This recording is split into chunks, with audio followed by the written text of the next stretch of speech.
tu es mon Père, je me confie en toi.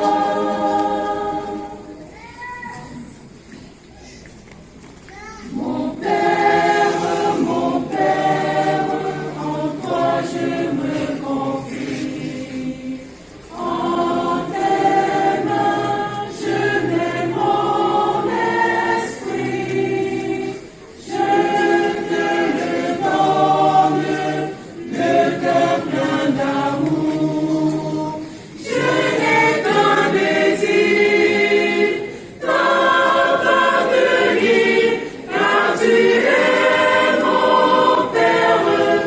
Je m'abandonne à toi, car tu es mon Père. Je me confie en toi, car tu es mon Père.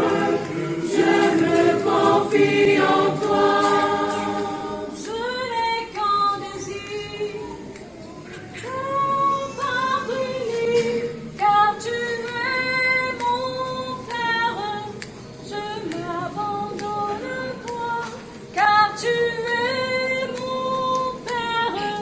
Je me confie en toi. Je n'ai qu'un désir, t'appartenir, car tu es mon Père. Je m'abandonne à toi, car tu es mon Père. Je me confie en toi, car tu es mon Père. Je m'abandonne à toi, car tu es mon Père. Je me confie en toi. Frères et sœurs en Jésus-Christ, c'est une joie immense pour nous de proclamer la bonne nouvelle du salut ce matin. Dans le monde, plusieurs personnes prétendent être de Christ, tout au plus lui appartenir. Pour certains, il suffit d'être baptisé pour devenir son disciple, ou encore être né dans une famille dite chrétienne.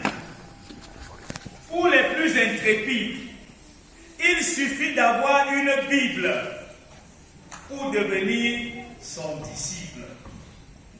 Ainsi, les adeptes de certaines sectes, telles que la Rose-Croix, la franc-maçonnerie, ou même certains charlatans, ont en leur possession une Bible et se déclarent aussi disciples de Jésus. Que dire de ceux qui, par amour pour la religion, fréquentent nos temples et estiment que cela fait d'eux, ipso facto, des disciples de Christ? Bien-aimé peuple de Dieu, notre texte montre les limites de nos prétendus argumentaires en mettant en exergue le prix à payer pour devenir disciple de Jésus-Christ. Donc, tous ces arguments ne peuvent faire de toi ou de moi un disciple de Jésus. Jésus lui-même apporte la réponse à cette préoccupation en déclarant: si quelqu'un vient à moi et s'il ne déteste pas son père, sa mère, sa femme, ses enfants, ses frères, ses sœurs et même sa propre vie, il ne peut être mon disciple. Et quiconque ne porte sa croix pour venir à ma suite ne peut être mon disciple. On observe dans ce texte une gradation qui va de la relation de père à fils, le père, la mère, les enfants, la femme, jusqu'à notre propre ego. Jésus, par cette gradation, montre en clair qu'aucune relation avec qui que ce soit ou avec nous-mêmes ne peut établir la raison d'être du disciple. Ainsi, notre thème de prédication est intitulé « Le prix à payer pour devenir disciple de Jésus-Christ ». Notre texte fait suite à la parabole du souper, dans laquelle les invités trouvèrent des justifications ou prétextes pour ne pas venir. On peut penser en filigrane qu'ils ne remplissaient pas les conditions. C'est ce qui amène Jésus à préciser ce matin à nous les sacrifices à opérer pour devenir son disciple. Notre texte nous fait savoir qu'une grande foule faisait route avec Jésus. En psychologie, la foule ne sait que faire foule. C'est-à-dire qu'elle n'est que suiveuse. C'est-à-dire qu'elle ne prend pas conscience avant de se mettre à la suite de quelqu'un. Elle fait pour faire, elle ne mesure pas les conséquences de son suivisme. Une foule faisait route avec Jésus. Jésus lui va à Jérusalem, où il doit accomplir le sacrifice suprême pour donner sa vie pour l'humanité. On se serait attendu que Jésus apprécie cette foule qui marche à sa suite, qui montre sa popularité. Je me souviens encore des années 90 dans ce pays, lorsque certains grands hommes politiques marchaient et des foules faisaient foule derrière eux. Et ils étaient contents. Jésus, à contrario, ne se réjouit pas d'avoir une grande foule qui le suit. Sa déclaration est surprenante, car au lieu d'avoir des paroles douces et aimables à l'endroit de cette foule qui le suit comme un héros, il va faire savoir à celle-ci que le plus important, ce n'est pas le fait de faire route avec lui qui détermine leur nature ou leur relation. S'ils font même route avec lui, ils peuvent faire route avec lui sans être son disciple. En fait, pour Jésus, le moment est venu où de ces foules, il veut faire des disciples. Pour cela, il les oblige à s'arrêter pour ne pas s'en tenir à la spontanéité. Les gens étaient contents des miracles, à l'enthousiasme, et ils suivaient Jésus. Il faut se poser des questions essentielles avant de passer à l'action, sans précipitation. Jésus ne voudrait pas qu'on continue à le suivre sans mesurer le prix à payer. En clair, pour Jésus, passer à l'action de devenir son disciple ou se mettre à sa suite, il faut peser, juger, évaluer. Et tout cela peut nous amener afin d'éviter d'être ridicule par la suite. Une déclaration qui aurait pu faire fuir tous ses auditeurs, même les plus enthousiastes. Vous marchez avec quelqu'un et il dit, si quelqu'un vient à moi et s'il ne déteste pas, ou encore s'il ne hait pas, ou encore s'il ne me préfère pas à son père, à sa mère, à sa femme, ses enfants, ses frères et ses sœurs, et même à lui-même, il ne peut être disciple. Il dit, si quelqu'un veut me suivre, qu'il se charge de sa croix. Donc on a besoin de te suivre pour s'ouvrir, là, mon ami. Voilà, même les plus enthousiastes doivent s'arrêter. Oui, pour Jésus, il est question d'amener ses auditeurs à s'arrêter, à évaluer le prix à payer. Cette personne, si quelqu'un veut venir après Jésus, il faudrait renoncer à lui-même. Bien-aimé peuple de Dieu, le caractère absolu de cette déclaration ne laisse aucun doute sur la volonté de Dieu à notre sujet. Choisir de suivre Christ ne doit souffrir d'aucune ambiguïté. Du genre, oui, mais des personnes qui veulent suivre Jésus disent, oui, je vais te suivre, je voudrais ton disciple, mais, comme dans le texte de Luc, où certains diront à Jésus, Seigneur, je voudrais te suivre, mais permets-moi d'abord d'aller dire au revoir à mes parents.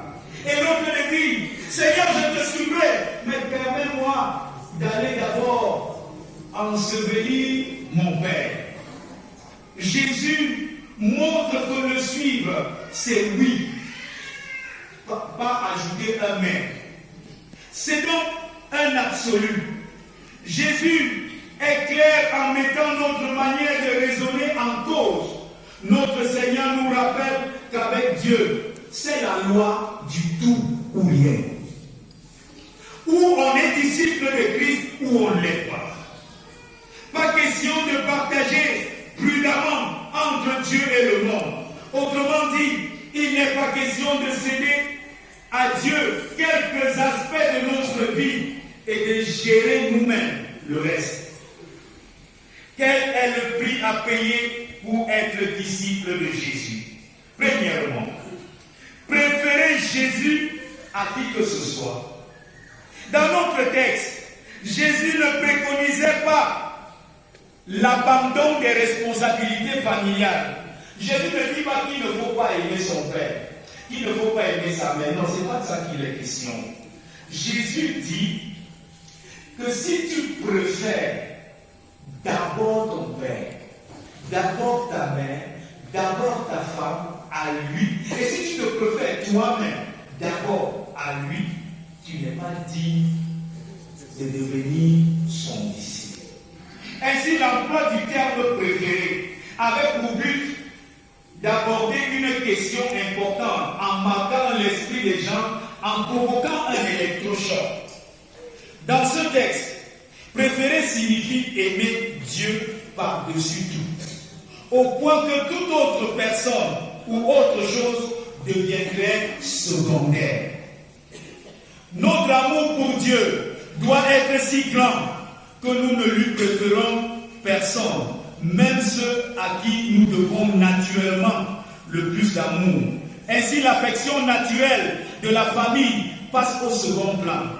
Pour cela, être disciple de Jésus, c'est refuser de plaire aux hommes, quel que soit le lien qui vous met ensemble.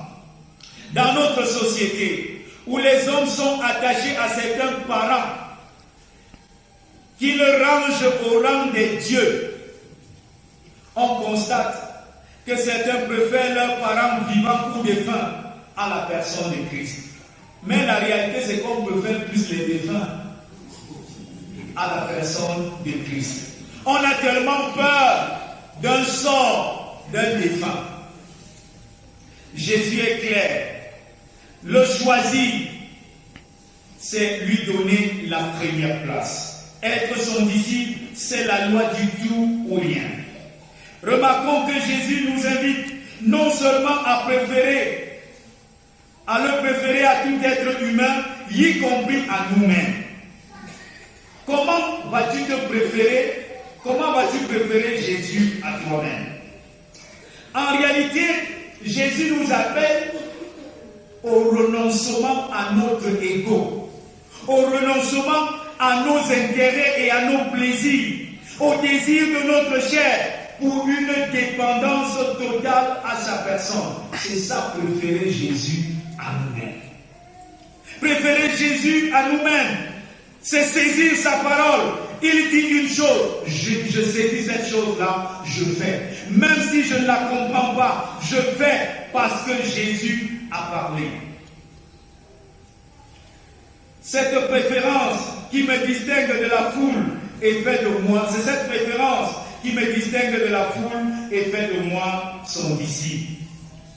Préférer Jésus, c'est accepter d'être persécuté, rejeté, tout simplement parce qu'on veut lui plaire. Le disciple fait et ressemble en tout à son maître. Tel il est, tel nous sommes. Si nous voulons être disciples de Jésus, une question: en quoi est-ce que je ressemble à Jésus? Deuxième élément, accepter de porter sa croix et me suivre.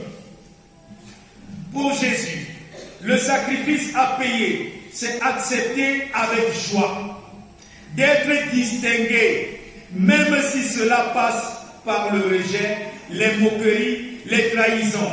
En clair, c'est refuser d'appeler mensonge vérité, injustice justice. C'est aussi être prêt à refuser tout avantage ou privilège qui fait de toi l'esclave du monde ou d'un système. Que dire alors des gens dans leur lieu de service qui renient Jésus, qui prétendent être disciples de Jésus et peuvent chanter Jésus m'aime, oh yeah, Jésus m'aime, oh yeah, je ne pourrai jamais l'abandonner parce qu'il m'aime, oh yeah.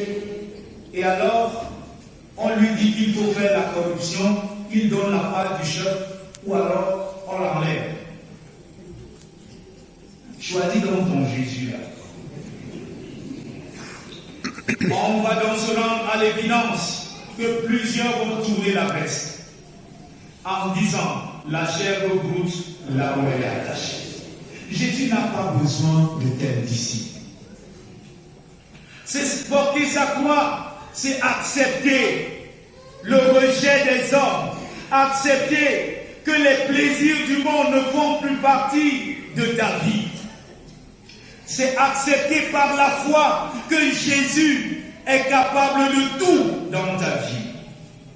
Il suffit pour certains d'une petite difficulté ou la vie d'un proche où leur intérêt est menacé, ils abandonnent Jésus. La vie du disciple est jonchée d'obstacles, des ronces et des épines. Si tu veux être disciple de Jésus, tu marcheras sur des ronces et des épines. La vie du disciple ne sera pas rose. C'est pourquoi le prix à payer, il faut mesurer.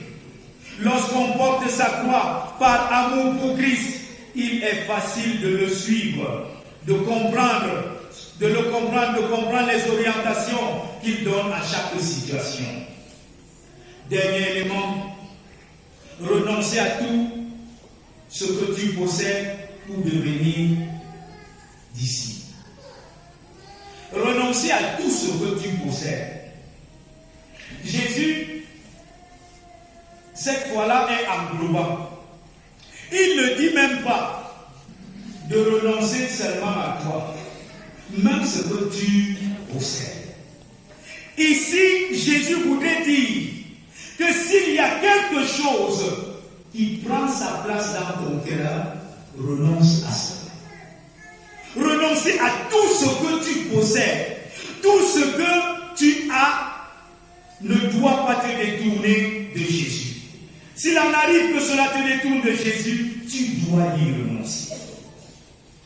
Si dans la première condition, il fallait préférer Christ aux membres de la famille, cette dernière condition nous invite à ne pas dépendre de nos possessions matérielles. Il y a certains qui dépendent de leur intelligence, de leur avoir, de leur argent, de leurs enfants, de leurs femmes. En fait, pour Jésus, sa relation à son disciple est conditionnée par un détachement du matériel qui peut constituer un obstacle pour se mettre à sa suite. En clair, mon frère, ma soeur, si c'est ton champ, ton argent qui prend la place de Jésus, dès le début du mois de septembre, certains mamans ont souvent la folie du champ. Au point où Jésus est relégué, tout ce que vous dites, elle n'écoute plus, c'est le chant. Pour certains, c'est l'argent. L'argent à tout prix et à tous les prix. Pour certains encore, c'est le pouvoir. Il faut atteindre un niveau dans l'ascension sociale, sinon ce n'est pas vrai. Cette possession donc te disqualifie pour être disciple. Tout au contraire, si tu disposes de cela comme le Seigneur le désire, sans en dépendre au point de perdre le sommeil ou la joie, lorsque tu en es privé, alors tu agis comme ton maître Jésus-Christ. Bien-aimé peuple de Dieu, il y a un prix à payer pour suivre Christ. Chacun doit le savoir et y réfléchir mûrement avant de décider de quoi que ce soit. Pour le souligner, Jésus va donner à ses auditeurs 2 paraboles. Il cite d'abord le cas d'un homme qui construit une tour, puis celle d'un roi qui se prépare pour la guerre. Ce qui donne sens à ces 2 paraboles de Jésus, c'est qu'il faut renoncer à tout pour être son disciple. De la même façon, quiconque parmi vous ne renonce pas à tout ce qui lui appartient ne peut pas être mon disciple. Mon frère, ma sœur, Jésus ne veut pas de disciples qui s'engagent avec l'enthousiasme éphémère. Il y a des gens qui suivent Jésus le matin et le soir, ils abandonnent Jésus. Il ne veut pas d'individus qui répondent oui sans savoir ce qu'ils disent. En effet, si quelqu'un agit de la sorte, il n'est pas différent de ce monsieur qui s'engage à bâtir sans évaluer ce que cela lui coûtera. Ce qui lui reste, il sera couvert de honte. Es-tu un disciple de la honte? Dis à ton voisin, ne sois pas disciple de la honte. Il s'agit des personnes qui se précipitent à s'engager derrière Christ par suivisme, ainsi mènent une double vie. Chrétien à l'église, vampire au quartier, escroc, adultère, consulteur de marabout. Voilà. Ces personnes seront couvertes de honte parce qu'elles se sont engagées sans mesurer le prix. Comment comprendre que c'est à l'église qu'on trouve des personnes apparemment engagées alors qu'elles n'ont jamais renoncé à elles-mêmes, aux loges, aux sectes, aux marabouts qui gouvernent leur vie? Comment comprendre que si on essayait une fouille à l'église, une fouille à cet instant précis, on trouverait des choses qui s'opposent à la personne de Jésus, à la vie du disciple, des écorces autour des reins, des cordes qui ont été raccommodées, attachées, rafistolées, tout simplement parce que d'elles on détient sa survie. Mon frère, ma soeur, Dieu te connaît, son désir de te voir, de voir en toi un véritable disciple. Identifie aujourd'hui ce à quoi tu dois renoncer. Dans notre monde aujourd'hui, Satan voudrait contrôler ta vie par la sexualité, par la pratique de l'adultère, la fornication, les perversions sexuelles de tout genre, l'homosexualité, le lesbianisme, avec un langage vide de contenu. Une jeune fille me disait encore, c'est mon petit ami, c'est mon copain. Qu'est-ce que ça signifie, cette histoire-là? Tout cela est vide de sens. Je lui ai dit, si c'est simplement ton petit ami, il y a aussi ton petit ennemi dans ce petit ami-là. Il faut arrêter une telle vie. Une telle vie ne fera jamais de toi un disciple de Jésus. Ce qui en découle, ce sont des avortements, des IST et bien d'autres mots encore. Satan également, il nous conduit à rechercher l'avoir, l'argent et le pouvoir. Quelques personnes désirant posséder des choses sans Dieu sont entrées dans des loges, dans la sorcellerie et n'en savent pas ce qu'il faut faire maintenant. Mais Jésus veut faire de toi un disciple. Être disciple de Jésus, pour toi, élève, en cette rentrée, c'est renoncer à toute compagnie qui te conduit dans la consommation de drogue, à la délinquance, à la paresse. C'est aussi accepter le prix à payer qui passe par un renoncement au plaisir charnel. Nous sommes appelés à nous arrêter et répondre à certaines questions. En quoi est-ce que je crois? Qu'est-ce qui est plus important pour moi? Qu'est-ce que je suis prêt à changer